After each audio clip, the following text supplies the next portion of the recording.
राजा भूदेव अंग देश के राजा थे। देश की राजकुमारी सुरभि की माँ बचपन में ही गुजर गई थी। राजकुमारी का 16वां जन्मदिन मनाने की तैयारियां की जा रही थी। राजकुमारी खिड़की पर खड़े सारी तैयारियां देख रही थी। अचानक राजकुमारी ने देखा सिपाही खतरनाक जानवरों को अंदर लेकर आ रहे हैं। महाराज, इन सभी जानवरों को महल के अंदर क्यों लाया जा रहा है? राजकुमारी, मनोरंजन के लिए। तुम्हारा जन्मदिन जो आ रहा है।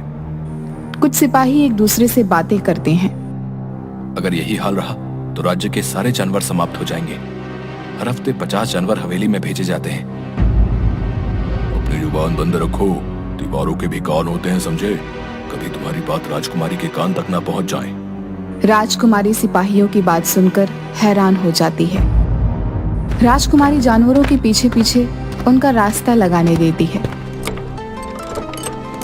तभी एक सिपाही राजकुमारी को देख लेता है। राजकुमारी जी, आप यहाँ?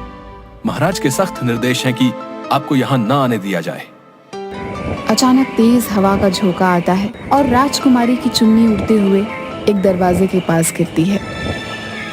अरे, यहाँ तो पिताजी स्वयं दरवाजे के पास खड़े हैं और जानवरों को अंदर भेज रहे हैं। पिता को देख वो अपना दुपट्टा उठाकर वहां से चली जाती है, पर राजकुमारी को सारी रात नींद नहीं आती। आखिर पिताजी महाराज मुझे वहां जाने के लिए क्यों मना कर रहे हैं? वो मुझे इस राज से दूर क्यों रखना चाहते हैं? आखिर इस दरवाजे का राज है क्या? राजकुमारी ने अपनी खिड़की का दरवाजा बंद कर दिया और चुपचाप लेट गई। तभी महल की सबसे पुरानी और सबसे बूढ़ी दासी त्रिजटा उसके कमरे में आ गई। ओ मेरी प्यारी राजकुमारी, आज इतनी उदास क्यों लग रही हो? तुम्हें पता है, मैंने तुम्हारी माँ को भी पाल पोस कर बड़ा किया था, इसलिए मुझे अच्छी तरह से पता है कि तुम बड़ी परेशान हो। दादी माँ, क्या आप मेरे प्रश्नों का उत्तर दे सकती हैं?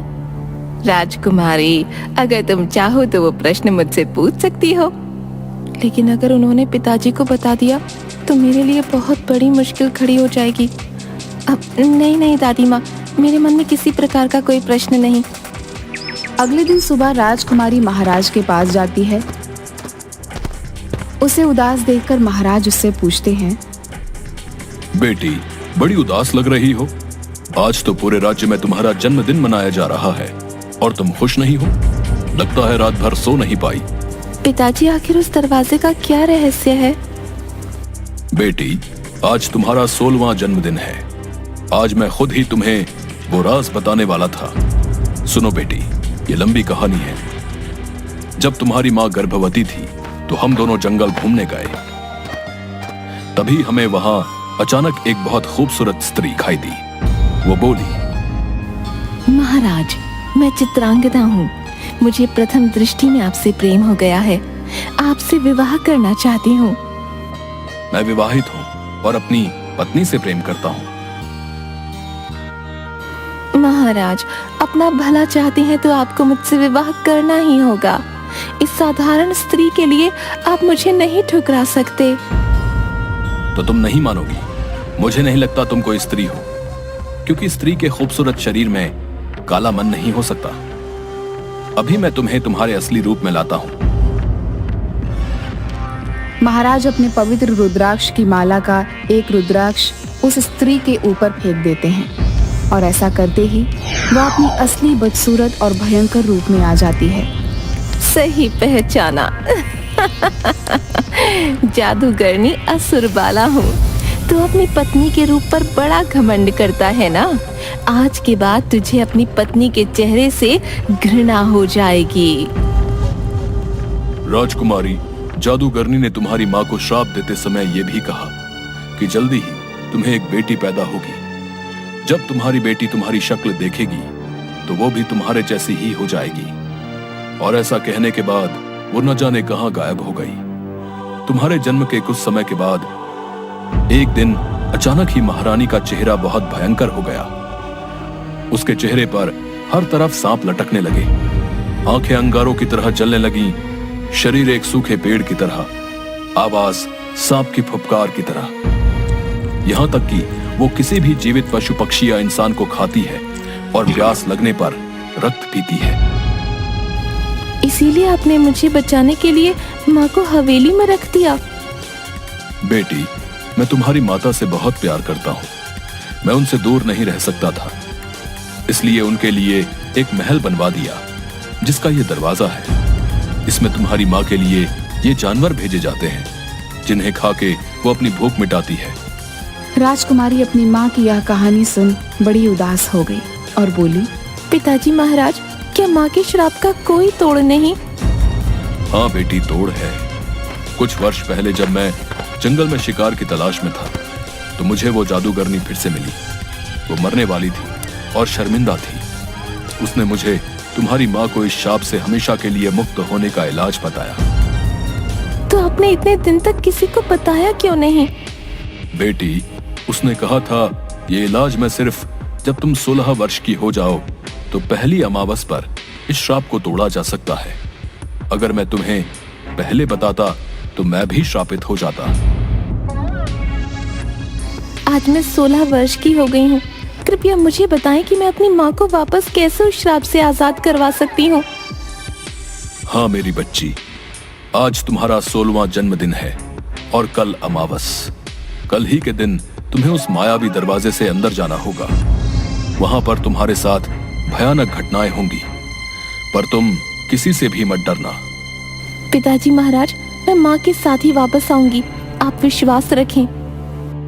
राजकुमारी, सोच लो, तुमको केवल 2 चीजों का ध्यान रखना है, अपनी नेकी और बुद्धि। इनका साथ कभी नहीं छोड़ना। अगर इन दोनों का इस्तेमाल किया तो तुम माँ तक जरूर पहुंच जाओगी। क्या माँ मुझे पहचान लेंगी? राजकुमारी, जादूगरनी ने तुम्हारे लिए हर कदम पर चुनौतियां रखी हैं और ये चुनौतियां तुम्हें ही पार करनी होंगी, तभी तुम्हें आगे का रास्ता मिलेगा। आखिर में अपनी माँ के अंदर ममता जगाने में अगर तुम सफल रही तभी महारानी वापस असली रूप में आ पाएगी। बेटी, तुम्हें सबसे पहले सोनगिरी की पहाड़ियों में जाकर एक जादुई गुफा में रहने वाले एक तपस्वी बाबा से एक जादुई किताब लेनी होगी। उस किताब में ही तुम्हें माँ को ठीक करने का रास्ता मिलेगा। मुझे सिर्फ इतना ही पता है, आगे क्या होगा वो तुम्हें खुद पता करना होगा और ये काम तुम्हें अकेले ही करना होगा। अपना ध्यान रखना और खुद पे भरोसा रखना। ये लो, ये रुद्राक्ष की माला, ये तुम्हारी रक्षा करेगी। खुद पर भरोसा रखना बेटी। इस दुनिया में कुछ भी ऐसा नहीं जो हम नहीं कर सकते। आप चिंता मत करिए पिताजी महाराज, मैं आपकी बातों का ध्यान रखूंगी। अपना आशीर्वाद दीजिए पिताजी महाराज। इसके बाद राजकुमारी सोनगिरी की पहाड़ियों में गुफा की तलाश में निकल जाती है। थोड़ी देर चलने के बाद उसे एक तालाब दिखाई देता है। काफी थक गई हूँ, थोड़ा बैठ जाती हूँ। वहाँ एक तालाब है, वहीं जाके थोड़ा आराम कर लेती हूँ। इसके बाद राजकुमारी तालाब के पास जाके बैठ जाती है। तभी एक हिरन थोड़ी दूर पर घायल पड़ी होती है, जिसके पास तालाब से एक मगरमच्छ धीरे धीरे उसे खाने के लिए आगे बढ़ रहा था। यह देखकर राजकुमारी तुरंत उस हिरन के पास भाग के जाती है और उस मगरमच्छ के सामने जाकर खड़ी हो जाती है। तुम चिंता मत करो, मेरे होते हुए ये मगरमच्छ तुम्हें कोई नुकसान नहीं पहुंचा पाएगा। इसके बाद राजकुमारी उस मगरमच्छ को मार देती है। तभी मगरमच्छ एक सुंदर कन्या में बदल जाती है। आप कौन हैं? मैं जल की देवी हूँ। एक बार एक तांत्रिक ने मुझे इस मगरमच्छ के रूप में कैद कर दिया ताकि वो इस तालाब के जादुई जल के साथ जो चाहे वो कर पाए। ये वन कोई साधारण वन नहीं, इस वन को देवराज इंद्र ने यहाँ के राजा को दिया था तोहफे में। इस वन की हर चीज जादुई है। अब वो तांत्रिक अपनी मनमानी नहीं कर पाएगा। तुम्हारा बहुत बहुत धन्यवाद राजकुमारी। बताओ मैं तुम्हारी कैसे मदद कर सकती हूँ? इस वन में एक गुफा है जहाँ एक तपस्वी बैठते हैं। उनसे मुझे उनकी जादुई किताब लेनी है। वो किताब तो लोगों को उनकी मंजिल दिखाती है। इस उम्र में भला तुम्हें तुम्हारी कौन सी मंजिल जाननी है? जल देवी, मुझे अपनी माँ को बचाना है। एक जादूगरनी के श्राप से वो एक राक्षसनी में बदल गई हैं। उनकी मुक्ति के लिए मुझे उस जादुई किताब तक पहुँचना ही होगा। तुम्हारी वजह से इस कैद से मैं आजाद हो पाई हूँ। इसलिए मैं तुम्हें गुफा तक पहुंचाऊंगी। उस गुफा का रास्ता इसी तालाब से होकर जाता है। वहां तक सही सलामत पहुंचने में ये जलरथ तुम्हारी सहायता करेगा। मैं तुम्हारी कामयाबी के लिए प्रार्थना करूंगी। जाओ, तुम्हारी यात्रा सफल हो। इसके बाद राजकुमारी उस जलरथ में बैठकर तालाब के अंदर चली जाती है। थोड़ी देर बाद वो गुफा तक पहुंच जाती है। इसके बाद जलरथ से उतरकर राजकुमारी गुफा के अंदर चली जाती है। वहां राजकुमारी को एक छोटी सी मछली के पंखों पे एक कांटा फंसा हुआ दिखता है। राजकुमारी जैसे ही उसके पंखों से वो कांटा निकालती है। आपका बहुत बहुत धन्यवाद राजकुमारी। इस कांटे की वजह से मैं अपने अपनों से पीछे छूट गई थी, लेकिन अब मैं उनके पास वापस जा सकूंगी। धन्यवाद राजकुमारी। वैसे आप यहाँ क्या कर रही हैं? इस जगह तो इंसानों को आए सालों बीत गए। मुझे यहाँ जो तपस्वी रहते हैं ना, उनसे मिलना है। उनके पास जो जादुई किताब है वो मुझे चाहिए। जादुई किताब? वो भला क्यों चाहिए तुम्हें? ओह, तो तुम्हें अपनी माँ को बचाने के लिए जादुई किताब चाहिए। तभी छोटी मछली तपस्वी में बदल जाती है। मैं तुमसे खुश हुआ बेटी। तुम इस किताब से कोई भी एक सवाल पूछ सकती हो। उसके बाद ये किताब अपने आप गायब हो जाएगी। आपका बहुत बहुत धन्यवाद बाबा। आखिरकार मैंने अपनी पहली मंजिल पार कर ही ली है। जादुई किताब, मुझे बता, मैं अपनी माँ को उस जादूगरनी के श्राप से कैसे आजाद कर सकती हूँ। इस श्राप से मुक्ति तभी मिलेगी जब कोई जंगल की आत्मा की मणि को महारानी के माथे के बीचों बीच लगा दे। इससे महारानी अपने असली रूप में आ जाएगी। इसके बाद राजकुमारी उसी जलरथ में बैठकर वापस आ जाती है।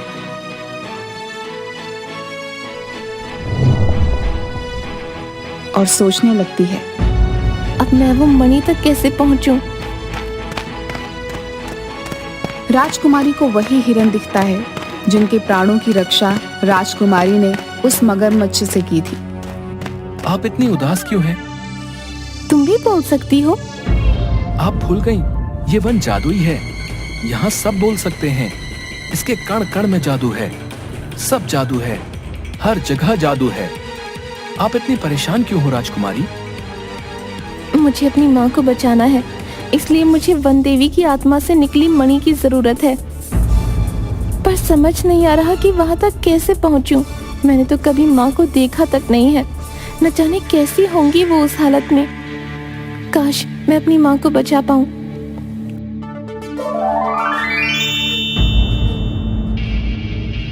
राजकुमारी भाग जाइए यहाँ से, वरना ये मेरे साथ साथ आपको भी मार के खा जाएगा। जाइए राजकुमारी, आप चली जाइए यहाँ से। मैं तुम्हें छोड़ के नहीं जा सकती। तुम यहाँ से जाओ, मैं इसका ध्यान भटकाती हूँ। उतने में तुम भाग जाना, ठीक है? नहीं राजकुमारी, ये हमारी नियति है। हमारे जन्म लेते ही मौत हमारा पीछा करने लगती है, लेकिन आपको अपनी माँ को बचाना है। आप जाओ यहाँ से, मैं इसका ध्यान भटकाता हूँ।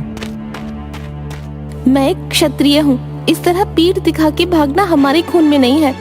इस दानव का मैं वो हाल करूंगी कि आज के बाद किसी को नहीं खा पाएगा। इसके बाद राजकुमारी उस दानव से लड़ने लगती है। काफी देर तक लड़ने के बाद जैसे ही राजकुमारी अपनी तलवार से जैसे ही मारने वाली होती है, तभी उन दानवों की आंखों में आंसू आते हुए देख लेती है और थोड़ी देर में एक छोटे से दानव को देख लेती है जो कि उसी दानव का पुत्र होता है। ये देख राजकुमारी रुक जाती है और उन्हें जाने देती है। आज के बाद इस तरह का नुकसान किसी को नहीं पहुंचाना। जाओ, वहाँ तुम्हारा बच्चा तुम्हारी राह देख रहा है। आपने उसे क्यों जाने दिया राजकुमारी? मैं एक बच्चे को उसकी माँ से अलग नहीं कर सकती। आज जब खुद तरस रही हूँ तो भला यही दर्द मैं किसी और को सहने कैसे दे सकती हूँ? तुम सच में बहुत दयालु हो। तुमसे मिलना मेरी खुशकिस्मती है राजकुमारी। तुम भी कैसी बातें कर रही हो। चलो अपना ध्यान रखो, और हाँ, ध्यान से देखकर बाहर निकलना, समझी? मैं चलती हूँ, अभी लंबा सफर तय करना है। वो तो ठीक है, लेकिन अगर तुम चली गई तो ये मणि कौन ले जाएगा? मतलब? तभी हिरन वन देवी में बदल जाती है। मैं तुम्हारे आने का उद्देश्य पहले से ही जानती थी, लेकिन मैं देखना चाहती थी कि तुम मेरी आत्ममणि लेने के लिए काबिल हो भी या नहीं। ये सब एक छलावा था तुम्हें परखने के लिए। मुझे पहली बार अपनी आत्ममणि देने में खुशी हो रही है। तुम अपने उद्देश्य में सफल हो, मेरी यही दुआ है। मैं बहुत प्रसन्न हूँ तुमसे। लो, ले जाओ इसे। तभी वन देवी अपनी शक्तियों से अपनी आत्ममणि को राजकुमारी को दे देती है। आपका ये एहसान मैं कभी नहीं भूलूंगी वन देवी। जाओ पुत्री, काम खत्म होने के बाद ये पुनः मेरे पास लौट आएगी। अब जाओ, देर मत करो।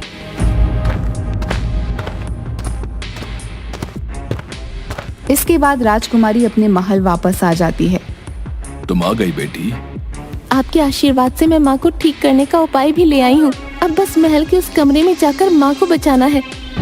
हाँ बेटी, भगवान तुम्हारी मदद करेंगे। इसके बाद राजकुमारी उस कमरे में चली जाती है। राजकुमारी हवेली के दरवाजे अंदर चली जाती है। चारों तरफ भयंकर जानवर और मांस की बदबू फैली हुई थी। राजकुमारी जैसे ही उस आखिरी कमरे में पहुंची, तभी उन्हें एक बड़ी भयानक औरत नजर आई, जिसको देखते ही राजकुमारी डर के चीख पड़ी।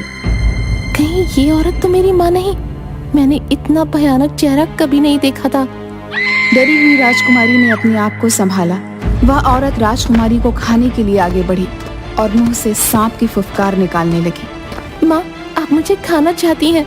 मेरे लिए सौभाग्य की बात होगी माँ, अगर मैं आपका भोजन बन पाऊँ, आपका अंश आप में ही समाहित हो जाए। मेरा अंश? तुझ जैसी खूबसूरत राजकुमारी मेरा अंश नहीं हो सकती। नहीं माँ, पहचानो, मैं आपकी ही बेटी हूँ। बेटी? मेरी बेटी? हाथ में तलवार लेकर मुझे मारना चाहती है? माँ, एक बार मुझे गले से लगा लो, तुम्हें सब याद आ जाएगा। नहीं, मुझसे दूर रह, तुझे डर नहीं लगता? औरत ने राजकुमारी के बालों को पकड़ उसे दूर फेंक दिया। राजकुमारी के शरीर से खून निकलने लगा। चली जा, हट जा यहाँ से, वरना तुझे चबा चबा के खा लूंगी। तुझे डर नहीं लगता? ये देख मेरे दांत। माँ, कभी माँ के पास आने में भी किसी को डर लगा है? बचपन से माँ के प्यार को तरस रही हूँ, मुझे एक बार गले से लगा लो माँ। राजकुमारी दौड़कर उस भयानक औरत को गले लगा ली। औरत ने अपने दांत उसके शरीर में गड़ा दिए। राजकुमारी दर्द से चिल्लाई, माँ! लेकिन तभी राजकुमारी ने उस मणि को महारानी के माथे के बीचों बीच लगा दिया। मणि के माथे में समाते ही महारानी अपने असली रूप में आ गई। उसके ऐसा करते ही महारानी के दिल में ममता भर गई और आंखों से आंसू निकलने लगे। मेरी बच्ची, मुझे सब याद आ गया। तूने मुझे इंसान बना दिया, मैं श्राप मुक्त हो गई। ऐसा कहते ही वह औरत महारानी के रूप में परिवर्तित हो गई। जादूगरनी का श्राप सदा के लिए खत्म हो गया। राजकुमारी अपनी माँ के गले लग गई। चलो माँ, घर चलो, पिताजी महाराज आपकी राह देख रहे हैं। दोनों की हवेली से बाहर आते ही चारों तरफ खुशियां मनाई जाने लगी। पूरे राज्य में उपहार बांटे गए। आज मेरा परिवार फिर पूरा हो गया। मेरी महारानी राजकुमारी के कारण वापस आ गई। मुझे तुम पर गर्व है बेटी। आज से तुम होगी इस राज्य की नई उत्तराधिकारी। हम हमेशा सोचते थे कि हमारे बाद ये राज्य कौन संभालेगा, लेकिन जिसकी तुम निडर बेटी हो, उसे किसी बेटे की क्या जरूरत। पिताजी महाराज, आपने मुझे इस लायक समझा, आपका बहुत बहुत धन्यवाद। मैं आपकी सारी उम्मीदों पर खरी उतरूंगी, देख लीजिएगा। राजकुमारी के साहस के कारण हवेली के खूबसूरत दरवाजे को हमेशा के लिए खोल दिया गया और राजकुमारी अपने माता पिता के साथ खुशी खुशी महल में रहने लगी।